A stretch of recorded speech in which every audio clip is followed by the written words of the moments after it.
பருவம் தவறி பெய்த மழையால் பாதிக்கப்பட்ட பயிர்களுக்கு இழப்பீடு கேட்டு வேளாண் அதிகாரி அலுவலகத்தில் விவசாயிகள் தரையில் அமர்ந்து தர்ணா போராட்டத்தில் ஈடுபட்டதால் பரபரப்பு ஏற்பட்டது.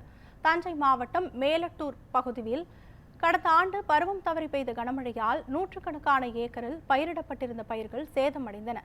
இந்நிலையில் பாதிக்கப்பட்ட பயிர்களுக்கு உடனடியாக உரிய இழப்பீடு தொகை வழங்க கோரி தமிழ்நாடு விவசாயிகள் சங்கம் சார்பில் வேளாண் இணை இயக்குநர் அலுவலகத்தில் விவசாயிகள் தரையில் அமர்ந்து தர்ணாவில் ஈடுபட்டனர். கடந்த 2024ஆம் ஆண்டு ஜூன் மாதத்தில் பருவம் தவறி பெய்த மழையால் அங்கு இருக்கக்கூடிய பல ஆயிரக்கணக்கான விவசாயிகள் பெரிய பாதிப்புக்குள்ளானார்கள். உடனடியாக அவர்களுக்கு நிவாரணம் வழங்க வேண்டும் என்று கோரிக்கை வைத்திருந்தோம். இந்த விவசாயிகளுக்கு உரிய காலத்தில் இந்த நிவாரணத்தை வழங்காமல் இழுத்தடிக்கக்கூடிய செயல் என்பது வன்மையாக கண்டிக்கத்தக்கது.